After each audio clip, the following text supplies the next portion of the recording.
Okay, all set.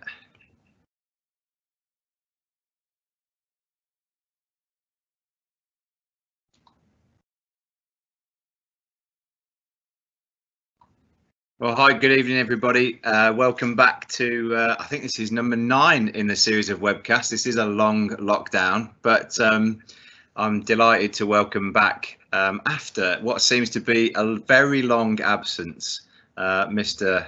Oliver Hannon-Dalby. Welcome back, mate. Hello, thanks for having me again. I've had so many emails, mate, to say, where is he? Where's he gone? I thought you'd binned me off. No, mate, not at all. Not at all. We had a little break, and can't give them all a good thing all of the time, can we? It's got to leave them wanting more, haven't you? Sure. Absolutely right. And also, welcome back. Actually, this was, Chris, you were our first webcast, and we're back at number 9. So welcome back, mate. Thanks for having me back. Thanks. Yeah, the hair and the beard are a bit longer. It certainly is. Certainly is. I'm not sure. I'll wait for some comments to come up in the sides. And but you are the envy of every most cricketers in the land at the moment, mate, because you are actually allowed to bowl a ball and hit balls. So you've been back a couple of weeks at Edgbaston, is it?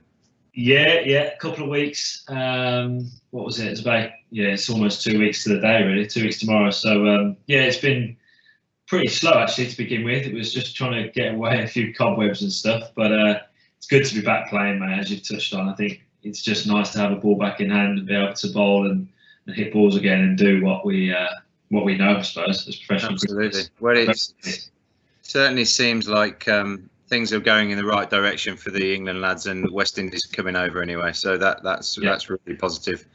Well, what I was hoping for tonight, lads, actually, was to really delve into your archives, well, both of you, because both of you have had so much white ball and T20 experience, and we haven't really focused on that format in these sessions. So I'm going to hand over to you, Ollie, if I may, and obviously kick off tonight. Really delving into your experience with the Blast. Obviously, Woakes has played both Big Bash and IPL a couple of seasons, and obviously played against and learnt from teammates, the very best in the world. So if that's all right, Ollie, I will hand over to you to look at that in a bit more detail. Yeah, no problem at all. I mean, you don't want my IPL experiences in Big Bash either. Well, mate, talk us through them. Very zero, no experience. Chris is dead right, Woakes. I'm incredibly jealous that you're able to do a bit of cricket right now, whether that's bat, ball, or field. I'm jealous. If I'll be honest, I'm not doing any cricket of any sort right now. So yeah, I'm very envious of that. I mean, what's the schedule? Are you hoping is the match against the West Indies 8th of July? Is that right? Yeah, that's what's in the schedule, mate. At the minute, by the looks of it, 8th of July down at the Rose Bowl. There's a good chance we'll have to be there a couple of weeks prior to that. So, it's creeping up on us, really, those dates. But, it's great that there's some cricket in the schedule, isn't it? I suppose, having had such a, what seems like, well, I suppose, a distant memory when cricket was supposed to start. It's great to see that we're likely to get some cricket. Obviously, it's going to look a bit different to what we're going to be, what we know. It's going to be a little bit strange, but great to know that there's going to be some cricket this summer, because not only me, but obviously everyone who loves a bit of cricket is is missing it. So great to be back training, and I'm excited to get going again. To be honest, I bet. Like I say, I'm very jealous, but just to be able to watch some cricket on telly would be absolutely unbelievable. So yeah, no, that's great, and hopefully it kickstarts everything, and we can all get out there and play a bit of cricket. Talking about Big Bash and IPL then, your first IPL season or Big Bash, was that 2017? Yeah, that's right. IPL was 2017 with KKR, Kolkata, literally the hottest place on earth. So yeah, I mean, to be honest, mate, I didn't really, going into, that was my first IPL auction that I entered. Not really expecting much, and thankfully got picked up by KKR. Kind of felt like I was stepping into the unknown a bit with the IPL. I hadn't watched a huge amount of IPL. It was like I think until Sky took over the coverage of IPL, I kind of felt like it just went by. I don't know, like no one really talked about it a huge amount. Watched much of it, and I was probably the same. Really, I was probably a bit naive really on what it was all about. A bit of a shock actually turning up to KKR for the first time. Just an incredible experience. I mean, and talk us through. I mean, you'd already played international cricket at that stage. You played all around the world. Yeah. But talk us through the difference in IPL to English domestic cricket and international cricket. I mean, the first thing that springs to my mind is the size of the grounds and the crowds. Yeah, exactly that, mate. I think they're the two biggest things as a cricketer you probably notice the most. I think the noise level that you get in Indian stadiums is just remarkable. It's nothing that I've ever experienced. I love my football and I been to many football games around the world, around the country, and nothing compares to playing in the IPL. Like the Premier League grounds are quiet compared to. The Villa on a busy Saturday doesn't. Get yourself down to Eden Gardens on a Friday night when KKR are playing against, I don't know, whoever you want, RCB or Chennai or something, and the noise. I mean, they're so passionate. The Indian fans are so passionate about their cricket. They just love it from any form of cricket. They're playing all around the world, all around the country, in the streets. It's just a passion and almost a religion, cricket out there. So that experience of playing in the IPL was incredible from an atmosphere point of view. And as you touched on, the grounds are tiny, and no hope for us bowlers, but it certainly was a bit of a wake-up call for me. Yeah. And then how does Big Bash compare to IPL? So I only had a very small stint in the Big Bash back in 2011. I was there as a replacement player for who was it for? It was for opens the batting for Sri Lanka, or Dilshan. So Dilshan was going to be there. He couldn't make the first 3 games or 4 games. Replacement. I know, that's what I mean. So why I got the call, I'll never know. An opening batting off spinner. So they chose a middle order, all rounder, whatever you want to call it. So I don't really know why I got the call, but as soon as I got offered it, I was, to go over there and play a few games for them. Sydney, I was at to Sydney Thunder. It was a great opportunity, and I think the difference for me there, I mean, that was my first real experience of playing T20, apart from in England, and it was a big change. There was certainly bigger crowds than what we probably get for our blast, and certainly was coming up against some world-class players, which I had probably come up against as well. So that was a bit of a shock as well. But it was a great experience to play in, such a big tournament. As a young guy back then, it was really great experience to be a part of that. But in comparison to the IPL, I personally, in the quality of cricket, almost, I suppose, the professionalism, the crowds, the grounds, there's no comparison. Like IPL is streets apart from the front. Yeah, 100%. And is it very different how the cricket is played? I.e., this is me just talking in layman's terms. We've talked about how small the grounds are in India, and my sort of thoughts on Big Bash is massive grounds. Is it as simple as that, or is it just a totally different game? No, yeah, you're probably right. I mean, naturally, we know Australian grounds are bigger, aren't they?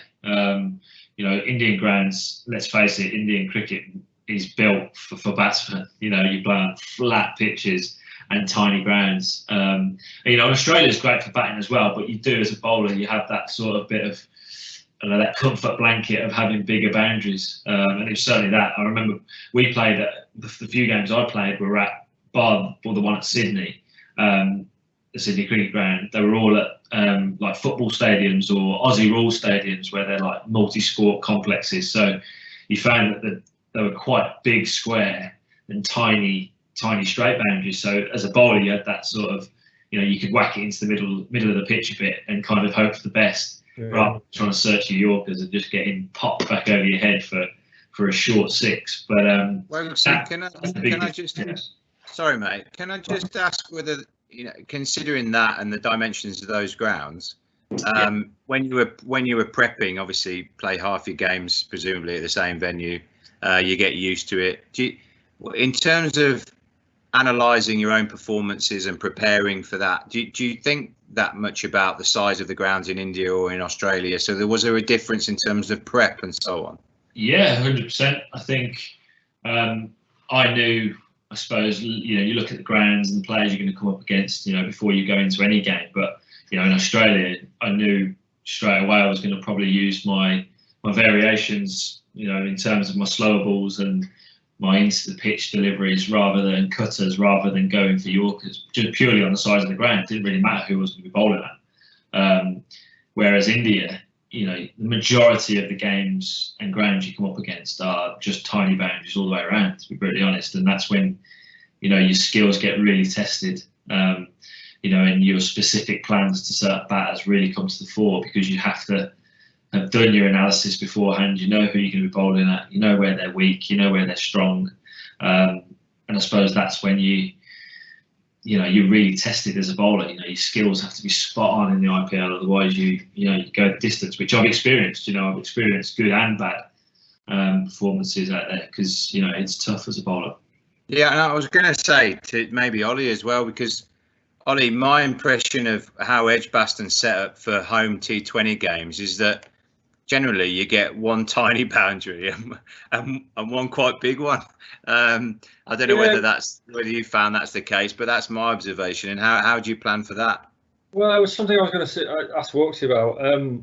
We quite often, international cricket Edgbaston is prioritised, so they're going to be in the middle, and then maybe T20 finals day pitches next to that, and then maybe a few championship pitches. And the T20 pitches tend to be right on the edges, so you're dead right. Much like the boys and girls watching, they might get shoved on the end pitch on a Wednesday night for the club side. You tend to have this ridiculously short boundary. And it's just like Woakes mentioned, using it to your advantage. Whether, if it's a short leg side boundary, you've got to try hide it outside off at the death. Or if it's a massive leg side boundary, at the death, use your bounce and slow balls. But I was going to ask Woakes, what do you do if it's 50 yards all the way around? What do you do then? Yeah, exactly that. I mean, to be honest, it's hard when you just touched on with the boundaries that you've got. Might have one big one side and one short the other side. It kind of does give you that little bit of, I suppose, a comfort blanket where you can say, well, I can just chuck it wide. But for me, I actually don't like those games. I'd much rather it just be a fair contest all the way around. I'm sure you would as well. Fair contest all the way around, relatively similar boundaries, and then you can utilise all your skills. You know what I mean? Like, whereas when you've got those boundaries where they're short one side and massive the other, you kind of just go, well, all I've got to bowl in is like a wide Yorker, for instance, or all I can bowl is a slow ball into the pitch, say. So I don't particularly like those games as much. But you touched on, like, when you come to India, I think basically what Paul actually mentioned on as well is your prep and your analysis of the opposition is actually becomes more important, because if you haven't done your homework, that a Rohit Sharma hits so well from wide hole, for instance, and actually where you want to bowl is either your short balls or straight hole, say straight Yorkers, and you go for the wrong option, you get found out.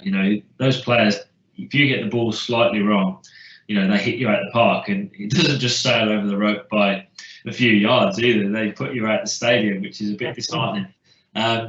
So yeah, is the preparation for those IPL games? I mean, talk us through that. Are you literally analysing to the nth degree? Yeah, so I was amazed. I think, mate, turning up to IPL, I thought, it would just be, you come together as a group of players who generally don't know each other.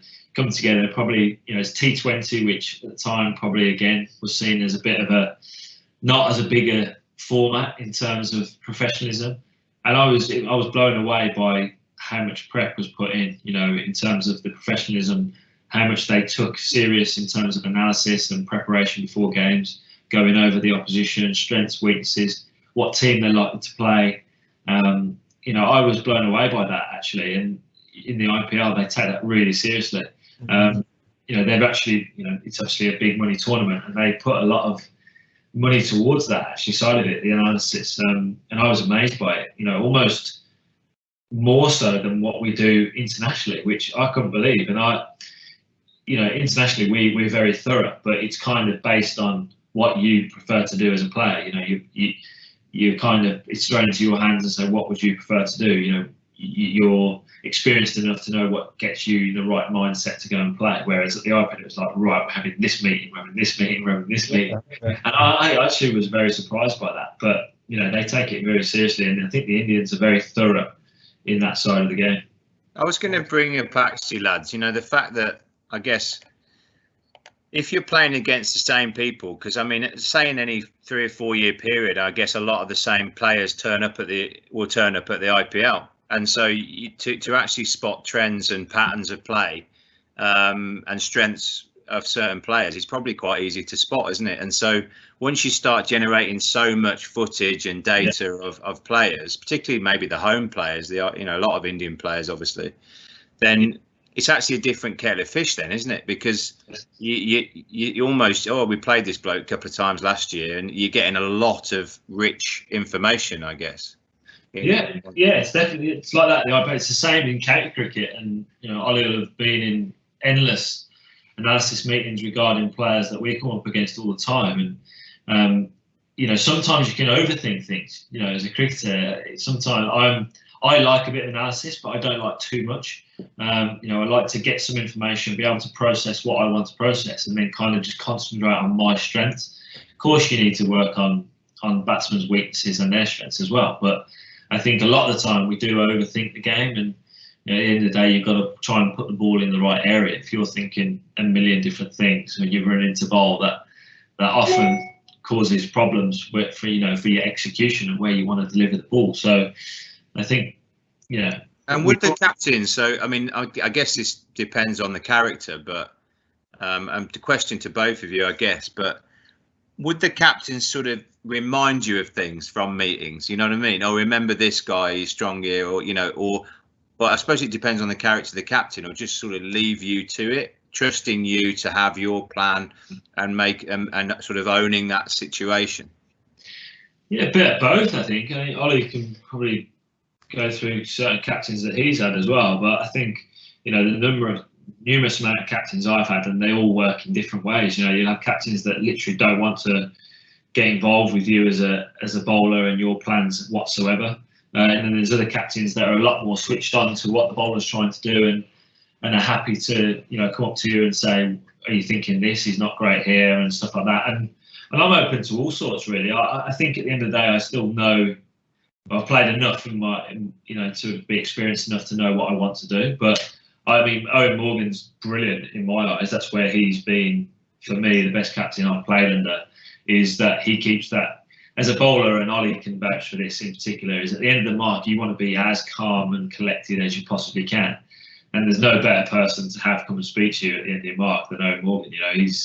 He is literally the definition of cool and calm. So he keeps it simple. He might occasionally he might go along those sort of lines and say, remember to, Andre Russell, we try and keep it completely away from the stumps. Just to maybe re-jog your memory if because as a bowler, sometimes you can get a little bit muddled at the end of your mark. You're thinking, oh God, I've got to get this in the hole. I don't want to get out of the park. And, those doubts do creep into your mind. I was just, that's why I asked really, because sometimes I think, can that be interference? You know what I mean? Can it be? And I suppose then as a man manager and then a relationship, you've got to know who wants that information or who wants reminding and who just needs to be left alone. Sorry, you were going to chip in. No, I reckon sometimes as a bowler, it's almost, let's say you're bowling the start of your over. It's worth it just to chat to the captain, just to sort of remind yourself. So I don't know, let's pick it. If I was bowling to Tim Bresnan at the death, I might call the captain over just to say, right, I'm going to go straight Yorkers with the odd bouncer, just so I'm reminding myself what to do as much as anything else, and so he knows what the plan is. That's all I was going to say. But yeah, Woakes is dead right. You want to be calm at the end of your mark, and you don't want to be having conversations after every single ball, certainly, because that's just going to complicate things. But just to remind yourself of a plan and what you think a good plan is great. I was going to say as well, Woakes, you talked about ridiculous preparation there in the IPL. I was just thinking for the boys and girls at home. I talk about it a lot. Sometimes they might not know who they're playing against. Sometimes they might not know what ground they're going at. But just literally the night before a game or even driving to the game, imagining yourself bowling your best ball at a right-hander, your best ball at a left-hander, your best Yorker, that can be great prep just itself, can't it? Just thinking, right, I know I'm going to bowl at a right and left-hander today. I know I might bowl a stop ball, a bouncer, and a Yorker. Just sort of going through that in your head is as good a prep as any sometimes, isn't it? Definitely, yeah. I mean, we'll have been there in our careers as well, where you do come up against guys who you've never heard of. You know, we do come up against guys a lot of the time that we played against. God knows how many times. But there are times when you come up against a guy and you're not sure. And I think that's where, you know, your preparation is, that you know that your skills are ticked off. You know that your best ball is going to be as good as any. You know, your best Yorker is the best Yorker. And yeah, just going through those and ticking those off, I think, is as good as anything. Something that works for me is when I get to the ground, I don't know if you do this, I always go out to the middle and have a look at the wicket and just kind of visualise myself running in and bowling my best ball. That's literally as simple as that, you know. And it doesn't matter whether you're in a park or you're at Edgbaston. You know, it's still 22 yards and so, you know, 6 cricket stumps in the ground. So yeah, that's as good a prep as any. Absolutely. Right, I'm going to ask, obviously, we talked about, you played international cricket, then you went and played a bit of Big Bash and IPL, and now you are one of, if not the best ODI bowlers in the world. What do you think helped from Big Bash and IPL that has sort of helped you on that journey? What do you reckon sort of helped you there? Yeah, so I think my first year of IPL in particular, it gave me a lot of confidence, the fact that they almost, I mean, I played all the games in my first year of IPL. I didn't miss a game, which in itself gave me great confidence to know that I was part of their. You can only play 4 overseas players, and we had 8. You know, we had Trent Bolt sat on the side for the majority of that. He only played about half the games, and I just kept thinking, you know, if they're picking me over him, you know, they must have a lot of belief in me, really, which was kind of half the battle. But from an experience point of view, coming out of games, having bowled well against the likes of, you know, AB de Villiers or, you know, Virat Kohli, Rohit Sharma, like all these great Indian players, or, you know, Steve Smith, Aaron Finch, you know, all these very, very, very good white ball players, you know, in India where it's hard to be a bowler. I think that just gave me confidence. You know, there was a couple of games where it didn't quite go to plan, but it was just kind of reviewing my game and thinking, you know, I probably didn't make the right decision here, the right decision there. But just the whole experience for me was just fantastic. And, you know, listening to different coaches from different parts of the world, you know, our bowling coach at the time at KKR was a guy called, you know, I never even worked out his first name. All we called him was Balaji. Whether that was his first name or his second name, I'll never know. But he talked about a few different skills with how I could work, you know, with the white ball, and he said the best white ball bowlers in the world are the most accurate, and it just kind of stuck with me, really. Just to think that, you know what, white balls don't do a huge amount, do they? We know that they don't swing, they don't move around corners and things like that. But what you can be is just as precise as possible, whether you're trying to hit top of off, a Yorker, a bouncer, you know, your slow balls, is still being precise as possible and as accurate as possible. So that kind of stuck with me well. And I think from that year, coming back into the ODI team, from that moment onwards, I've literally just tried to be as precise as possible. And that's with the new ball, the old ball, whenever it is. I think that's really helped my game, actually. Sorry, Al, I'm just on that front, because I certainly some of the best domestic T20 bowlers the last 10 or 15 years, they've got quite a big reputation for sort of repeating their skills in practice a lot. So practicing bowling Yorkers, doing a lot of bowling in training to sort of just to replicate what they need to do and to work on the skills. Just quite interested, obviously, in a day and age where bowlers tend to be a bit protected and told how many overs and balls they've got to bowl. Yeah. How does that work? You know, like, you can't just get better in games, although that obviously helps. Yeah. You are right up there at the moment. You are charged with death overs in most teams, if not all teams you play in, as well as you all. And how do you train when you need to do high volume for something, whilst you're being sort of protected at the same time? Yeah, it's tough. It's tough. I think I'll talk up Ollie here actually more so than myself. I think Ollie's one of the best at it. From a training point of view, tell me if I'm wrong, but it's something along these lines. But pre-game, Ollie will literally, I know this is tough when guys can't bowl as many overs as they want, but Ollie will tick off what he wants to do before a T20 game. He'll run in, he'll bowl his 6 straight Yorkers, he'll run his 6 wide Yorkers, and almost like I've never seen as good a person practice the Yorkers and be as consistent as Ollie is.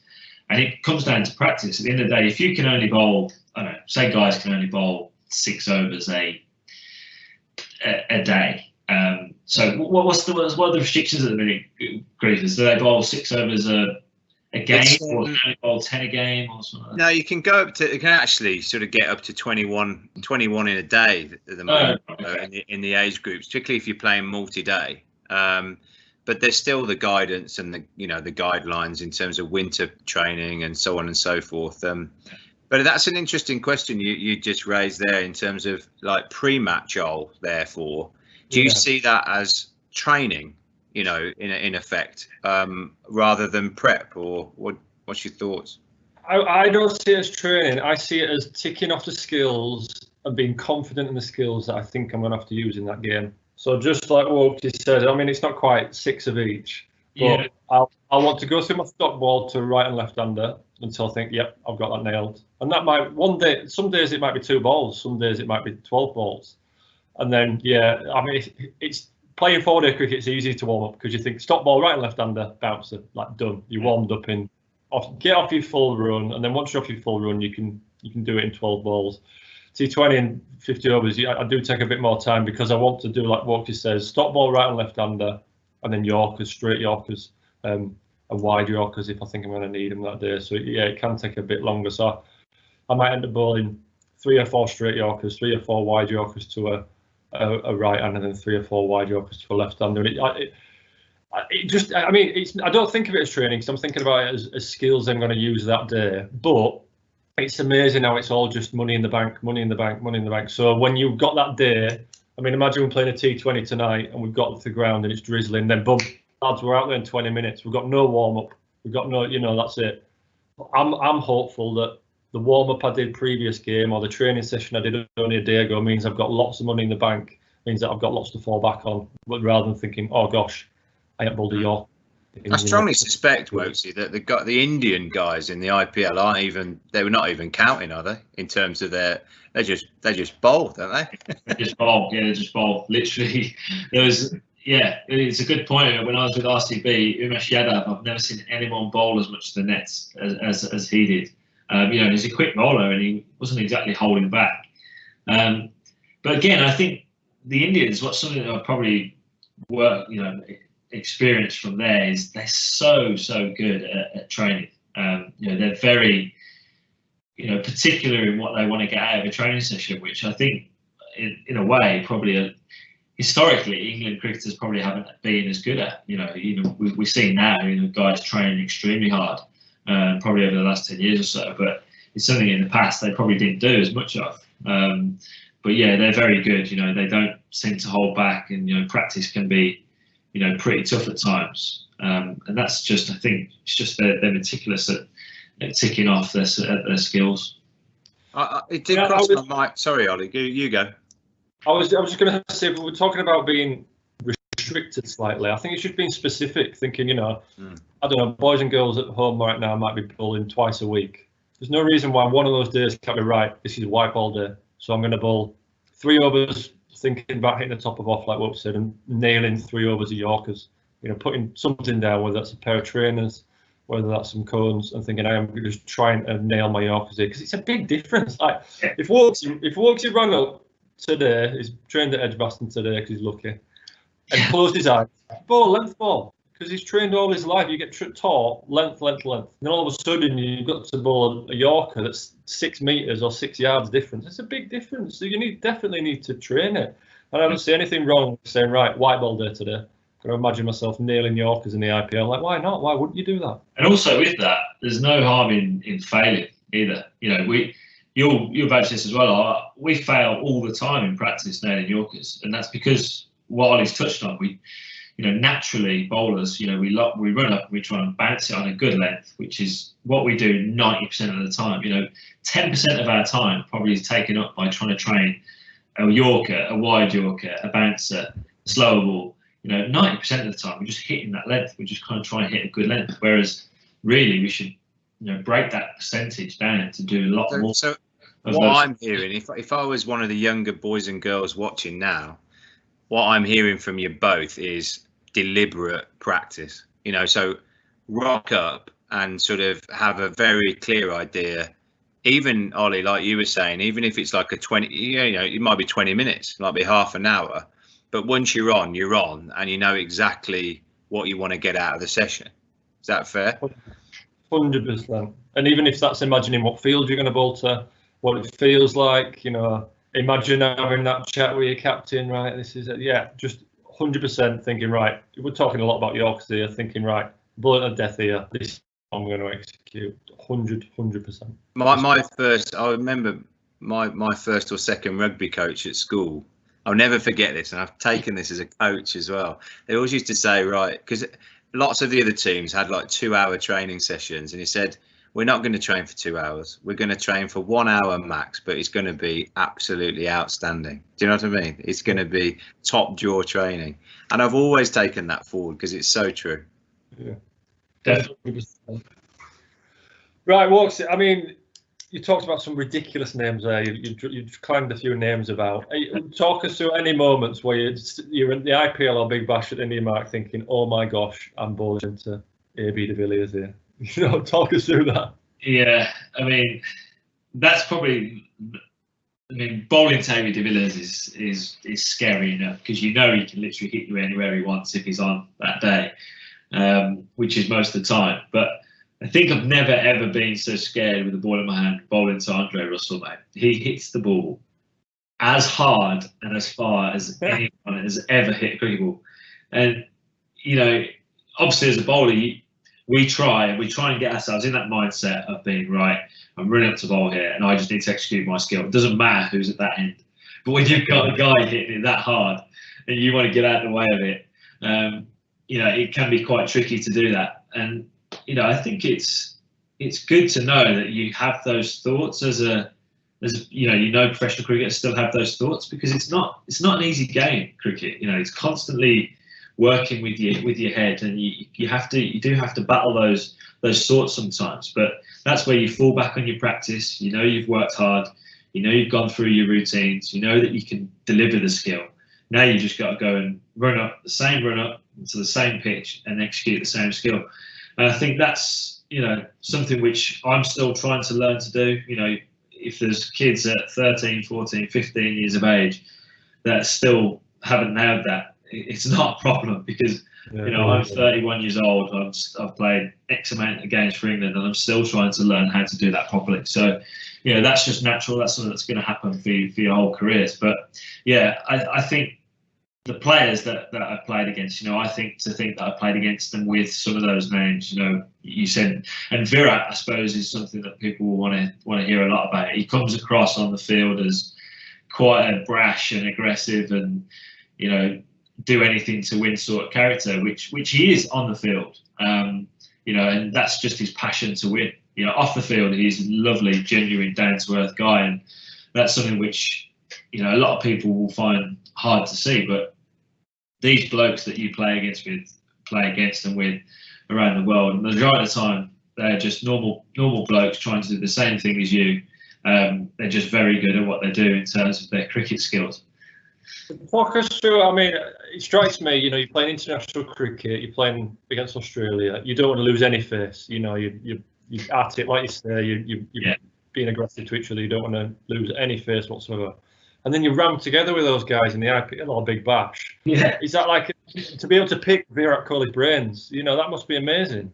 Yeah, it is, and I think that is the beauty of the IPL. And I think you'll find anyone who's been there and anyone that goes there will say that is probably one of the best things about the IPL. Being able to play with those players, rub shoulders with them, is incredible, and that's an experience which you just wouldn't have got before IPL. You constantly, like you say, locking horns in international games, and then you go to IPL and you're on the same team.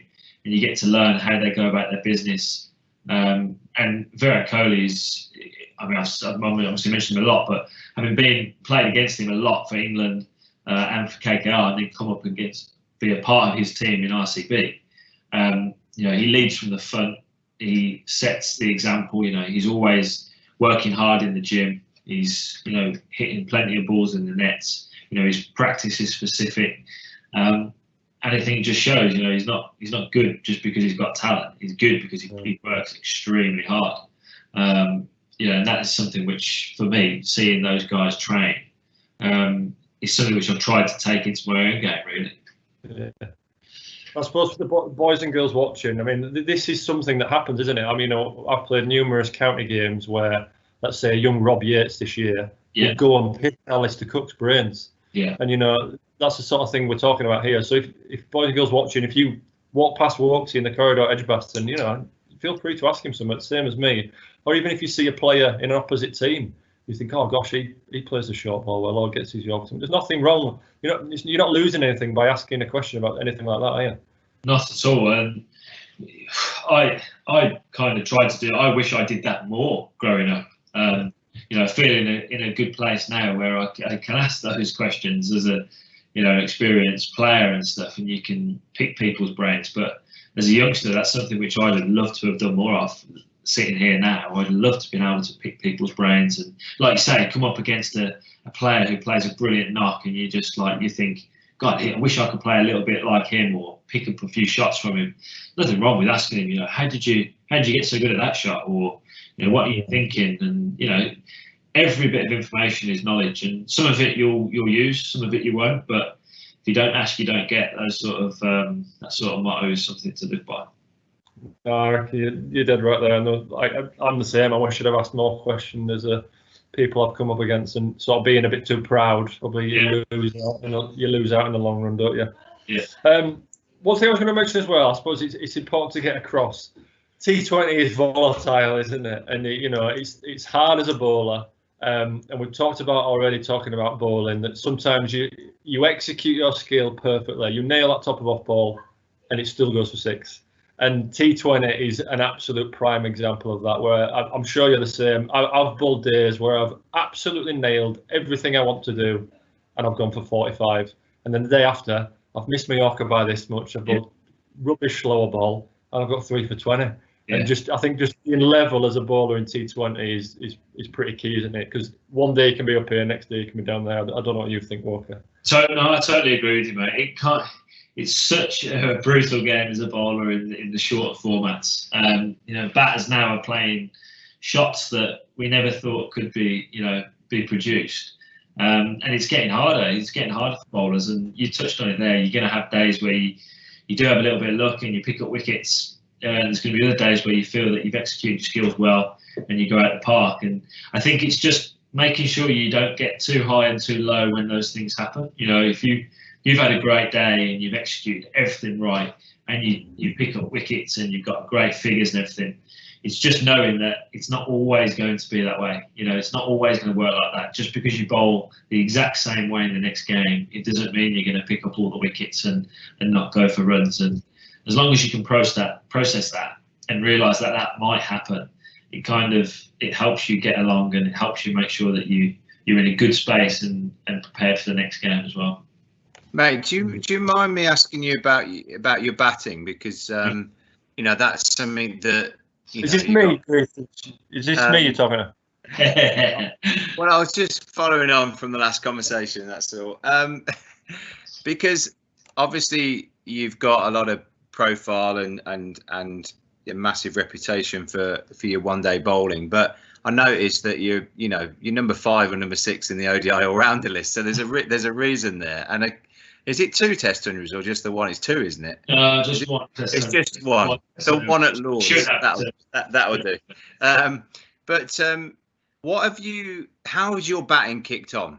I mean, that's a very broad question, but which you might sort of get specific now. But obviously, with those experiences in those 2 tournaments, 17 and 18, what have you taken from those in terms of your one day or T20 batting? I think my my one-day batting is taking a while to kind of get to where I'd like it to be. I put a lot of it down to that I hadn't had much experience of batting in one-day games, and we all know the one-day game can be a bit tricky at times. You go in, especially down the order. A lot of time you only get a chance if you're 100 for 6 or 100 for 7. Sometimes you come in at the end and you've got to literally try and whack the ball for 6 from ball 1. And you're going to lose your wicket occasionally because you blame to the team. You're trying to hit the ball out the park and get your team those extra runs. And I just think I hadn't had enough experiences of spending a lot of time at the crease. And I think as my career has progressed, I've obviously had more opportunities to figure out my role and how best to utilise my skills in that format. So I think also, don't get me wrong, I like to think that I train hard at my batting. I've always seen my batting as a skill which I can continue to develop. I was never happy with just being a guy that batted 8 or 9 and chipped in with a few runs here or there. I always felt like I could offer more than that. So, I'll never forget speaking to Graham Gooch, who was brilliant for me as a batting coach when I was kind of in and around the England side. I was never really cemented in there. He just kind of said, whenever you come to practice and you come to bat, and you get your half an hour slot to bat or your 20 minutes or whatever it is, you have to think like a batsman. You can't just think like that guy that's going to chip in a few runs. He says, if you want to get better and want to see yourself as an all-rounder, he says you have to come in and try and prepare like Joe Root would, for instance, for that half an hour that you get. And I've kind of taken that with me, really. Whenever I get the opportunity, I try and make sure I try and come out of the session either having tried to get better or worked on, things that make me a better player. And I think in the long run, that's certainly benefited me. And have you found yourself hitting in different areas over the last few years as your experiences have changed?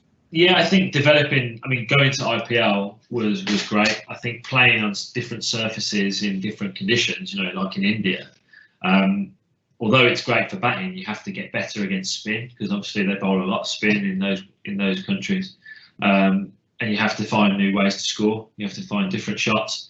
And I think just experimenting in the nets, particularly at IPL, you watch these Indians play these shots, and you're like, I want to be able to do even half of what this guy's doing. So, just picking the brains of great players, I think that's, something which has helped me become a better player. By now, I'd love to be a better batsman than I am now, but it's a work in progress. I think you're constantly trying to improve and develop new shots. And as I touched on earlier, I've failed a hell of a lot of times. You're not just going to get better by doing the things that you're good at. You've got to try and tick off a few things which you're not good at to get better at them. Sure. I think that's a great shout about knowing your role specifically, because the amount of times, especially down the order, like you say, you're coming in trouble where it's 100 for 6 and it's like 4-day batting, or it's the completely opposite end where you literally got to hit 6 off your first ball because you're only in for the last 6 balls of the game. So I can, just like we talked about being specific with your Yorker ball and being specific with your batting practice, it goes hand in hand. I suppose the absolute perfect example of being, 100 for 6. Am I right in thinking you're the world record holder who up to highest score by a number 10 batsman or something? Yeah, number 8 batsman, in cricket, 95 now.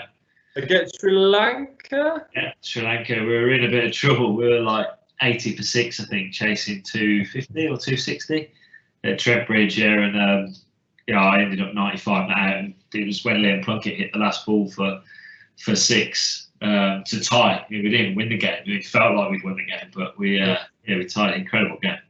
Right, yeah. Oh, I miss cricket. Good research from you, all that. Yeah.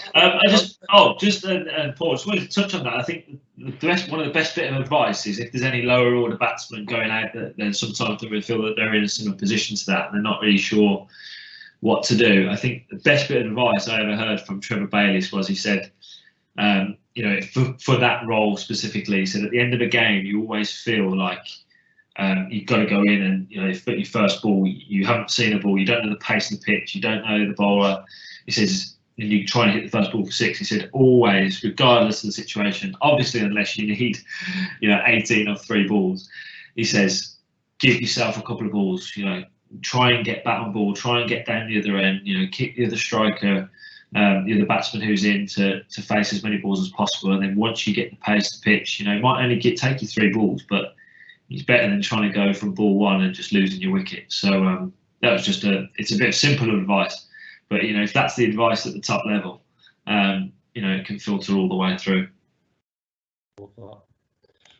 Guys, keep your questions coming in. We haven't had many so far. We've just got a couple from Mustafa, which I've seen you send it twice, Mustafa. Don't worry, I will ask Woakes about Steve Smith in a minute. But yeah, keep firing them in, guys. We've not had many today. I was just going to ask about the IPL this year, Walker, because you chose not to go, didn't you? Yeah. Talk us through that if you can. Yeah. So it's a combination of factors, really. I feel like international cricket, you kind of feel you're constantly, training, constantly playing game, constantly in performance mode, and that's been the case for probably a good few years for me. I've never really had an extended period at home. Always on the road. The body was starting to get a little bit sore, and I wasn't expecting to go to Sri Lanka with the test team. I look at my schedule for the next probably few months. I never try and look any further ahead than that. And I thought, I'll go in the IPL auction because the chances of me going to Sri Lanka are extremely slim.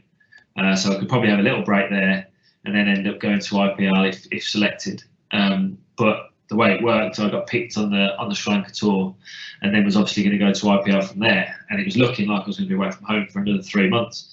And on the back of a World Cup and Ashes, I just felt drained, mate, really. And I thought of being away for 12 weeks from home, from the family. Amy, my wife, was, as you know, is pregnant, and it just felt at the time that was new news, and it was just going to be a long time away from home, from being with her and our little girl. So it was a bit of that, really. But I think the break, what I was hoping would be a break, that obviously wasn't a forced break now with the virus. I just thought it would give me a good little refresh, a couple of months away from the game, get that sort of, not love, but so I love the game regardless, but that hunger to be able to go to practice and really want to get better. I think just being on the road for that long and playing cricket for so long, it just kind of just lost that. Practice just became practice again, rather than being, I want to go to practice, I want to get better, I want to develop my skills. I think I just lost that a little bit, but having had 2 or 3 months off, certainly got the love for that again. Chomping at the bit. I mean, no, it's a good point, and I mean, I think we're all chomping a bit, aren't we, given the coronavirus pandemic? But you can play too much, can't you? And you can do too much of anything. I mean, I know me and you both love golf, and you can end up playing. You can end up doing too much of that. There's absolutely nothing wrong with. I know you've talked about having a long break there, a few weeks, but boys and girls watching, if they just, they got busy at school, busy playing other sports, there's nothing wrong with, if you're shattered, just taking a break. Yeah, definitely. Sometimes the break can do more good than trying to train even more. It can benefit your game, definitely. Yeah. Right, we're on to Mustafa now. It's not really about the IPL, but Mustafa, I'll read his exact words, wants to know, how hyped were you to get Steve Smith out in the Ashes? I mean, we've all seen the test, haven't we? There's some good footage about it on the test. So yeah, talk through that. Yeah, I mean, I've been more hyped about it if he had got him out for naught, to be very honest. Every time we seemed to get him out, he was on 100 and plenty. So, I mean, look, it's always good to get him out, because he's so hard to get out. I mean, he's the hardest player to get out, I think, because if you don't get him out in his first 15, 20 balls, when he first comes to the crease, he's checked in and booked in for a long stint. So, I was hyped to get him out. It's just unfortunate that it wasn't a little bit sooner. Yeah, and I suppose adding on from that, we talked about Big Bash IPL, we talked about AB de Villiers. Who is the one player you bowled at? I mean, I know you talked about Andre Russell whacking it, but who have you bowled at and thought, I can't bowl a ball here? I can't. He's hitting me wherever he wants. So it's a tricky question, because obviously different formats bring in different players. But I mean, Steve Smith's up there in a way, because he's so hard to bowl at. Just so unique. He's not like anyone else, which makes it harder. But for me personally, the hardest player I bowl at, or have bowled at, is Hashim Amla. I don't know why. I mean, he's a world-class player, don't get me wrong, but everyone would probably agree there are probably better players, but I mean, he's still up there as one of the world's greats. But for me, he just had my number. Wherever I bowled it, he hit it. It's as simple as that. I just couldn't work him out. I felt like I'd bowl a good ball to him on about off stump, 4 stump, challenging in his edge, and he'd bang me through extra cover for 4. And then I'd go a little bit straighter, like off stump or middle stump, and he'd bang me through the mid wicket for 4. And I was just like, I can't bowl this bloke. So I always thought my impression of Chanderpaul was quite similar. Woakes. I don't know whether you bowled him much, but you just think you watch him play and you think once he's in, you think, how do you bowl at him? It's like he's similar to Steve Smith in a way. I mean, Steve's a better player, but his stats would certainly suggest that. But the same sort of way, in the fact that he's so unique. His technique is quite frustrating because you feel like you should be able to get them out. They don't look pretty, they're not great on the eye, but yet it's a really effective, and they're world-class players. So Chanderpaul's certainly in the bracket of Steve Smith, but I think Steve is probably he's a better player. So we touched on batting and bowling, Walker. Talk us through how you've improved as a fielder. Have you always been a good fielder? Because you definitely, you're not a bowling fielder like perhaps I am. You are definitely a very good fielder. Is that something you've worked on to try and get yourself more selectable, or is that something that's come naturally? Yeah, no, certainly is. I think I've always, I've had naturally, half decent hands, but again, it's just come with practice, mate. I think the higher the level I've gone up every time, fielding becomes harder. The guys hit the ball harder. It comes to you quicker. The pace of the game seems to be quicker. And I think, that's certainly something which we can all vouch for, is the harder you work at something, generally you get better at. And that's certainly been the case for me. I think, in a way, it's similar to me. What we mentioned earlier is knowing your role. I think it's good as a fielder. It's great to be good at everything, but I think if you can be brilliant at certain fielding position, for instance, if you're a backward point and you're great at diving, you're good at going left to right. You've got a lot of players, like I'm sure you fit into the bracket of me here, is that I'm better straighter rather than squarer. Squarer is hard. The ball comes quick. You need to move quite quick. Whereas I like to be probably a bit further out. You've got a little bit more time to see it, and then you've got a bit more time to react. But I've tried to make myself as good as possible at that. So, whether I'm on the deep cover boundary or I'm at the third man, which in one-day games can be a really important position, or a deep square leg or whatever it is, long on. I've tried to make myself the best outfielder I possibly could be. So, take a lot of high catches, get the fielding coaches to hit a lot of balls hard along the floor to you on the boundary and try and attack it as hard as possible. And I think they're just, I've just tried to make that role in the team, particularly in the England team, try and make it my position. On that, Woakes, so you would have obviously, you mentioned fielding coaches there. I've always found that some of the best, obviously it's quite, the game doesn't change. Do you know what I mean? Fielding's fielding. The ball's coming at you.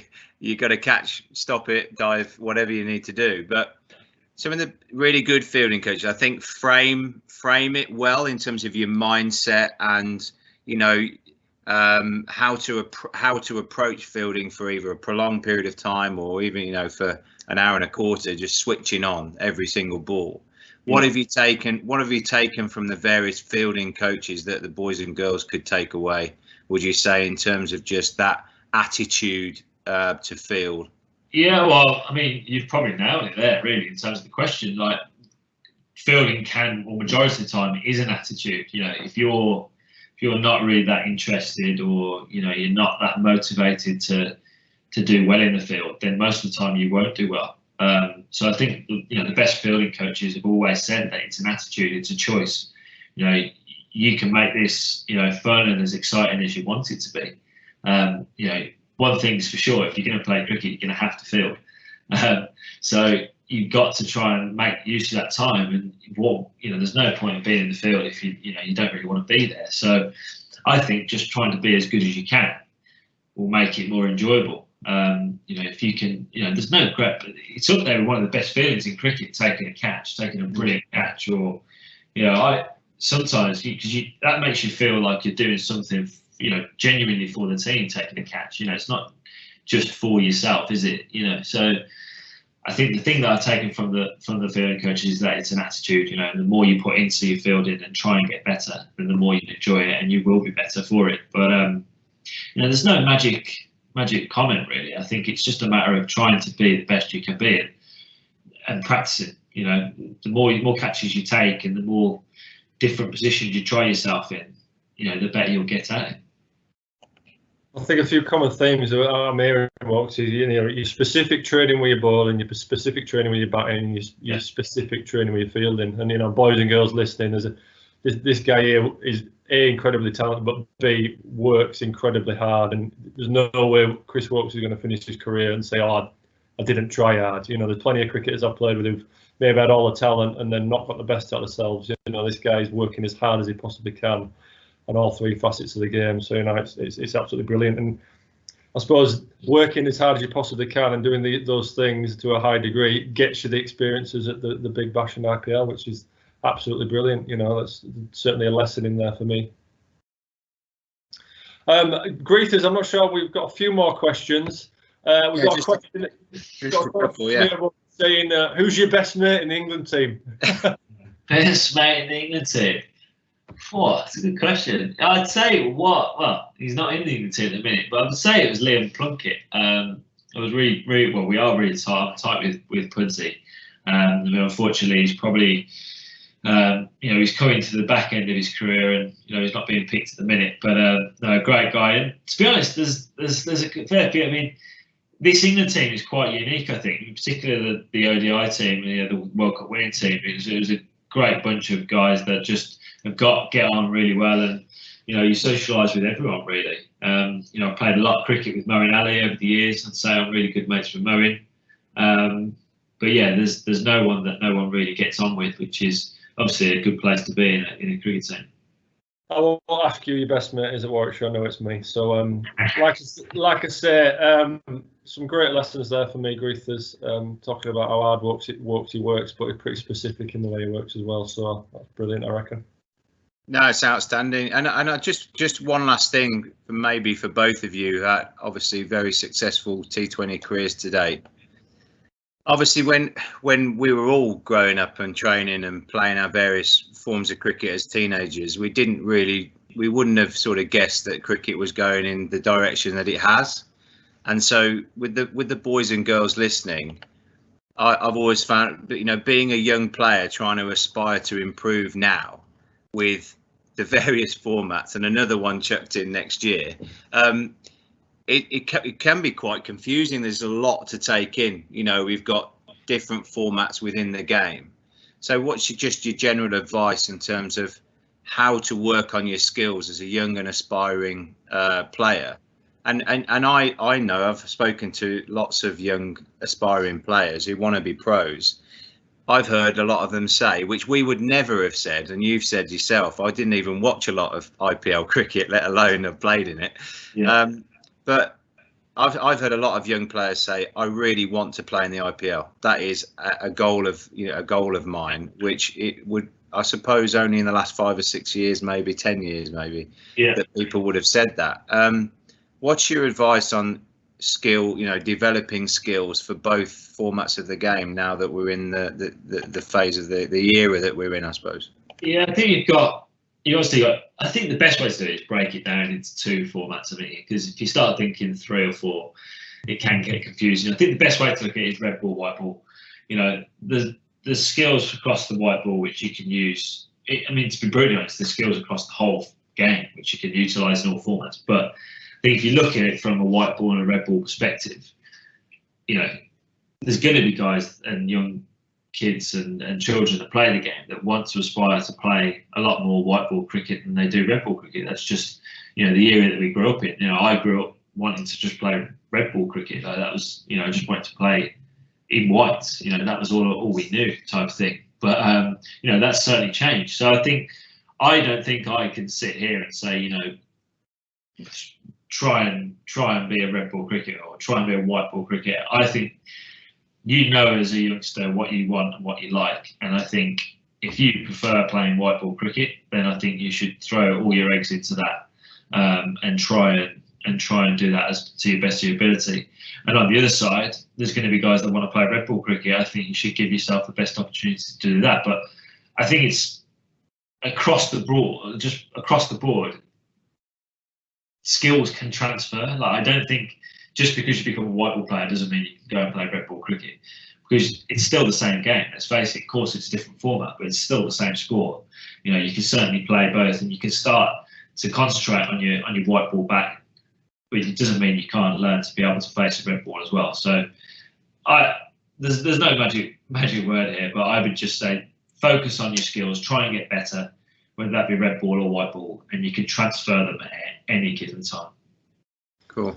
Yeah, I agree 100%. And I think Woakes has mentioned there, it's almost a mindset, a lot of it, you know, the red ball and white ball. But I think you can be as specific as Woakes has mentioned. I mean, thinking about the boys and girls at home right now, they might be going down to the nets or training in the back garden twice a week. You can literally say, right, test match today, and I'm batting for my wicket, I'm being boring with the ball. And the next day, you can put your coloured kit on, you know, get your football shirt on and say, right, I'm banging my Yorkers out, you know, I'm doing white ball practice. I think you can be literally that specific. And like I say, Woakes, I think you don't want to complicate it too much. White ball, red ball will do. There's no reason why you can't, you know, strategize and do different sessions, whether that's right, I'm just doing slow balls this session, or I'm just doing Yorkers, or I'm just trying to hit sixes. You know, you can definitely practice those skills and be specific, 100%. Brilliant. Well, thanks so much, lads. And it's been another brilliant hour. And the people watching are so lucky to be able to access this. And to both of you, thanks for being so accessible. You know, it's just, I mean, we could go on for another. I could just, you know, we could just talk cricket forever and ever. I know you both could. But I'll just get you back on screen. So, Ollie, thanks ever so much, mate, for joining us again. No, thanks for having me. I can't wait to see what Woakes' hair looks like in 9 weeks' time. We better not be in lockdown in 9 weeks' time. That's for sure. Oh, I love it. Bearing in mind the cash the ECB are throwing at this next Test series, I'm sure they can afford a barber, can't they? They can. Yes. I think so. They better bring one down to the Rose Bowl if they end up there. They can just test, give a test, you know, COVID test to the barber and get him in. Yeah, good show. It's got to have some performance benefit, hasn't it? Did you say it's that bad? Well, I don't know. I don't think people are ready to watch you bowling Test cricket with an Alice band, mate. I'm not sure, but hey, we might see it. Gotta get selected first. Gotta get selected. Well, thanks very much, mate. Awesome. Again, thanks, Woakesy. Appreciate that. And hope everybody at home has enjoyed that. Quite a few have joined in again and tuned in. And we'll obviously put this on YouTube if you're listening and want to catch any of it again. But for now, until the next one, stay safe, everybody. Hope you're practicing and getting somewhere to practice, maybe at your local club. Things are getting a bit easier now, so keep doing that, and hopefully we'll be back playing cricket soon. In the meantime, take care, all the best.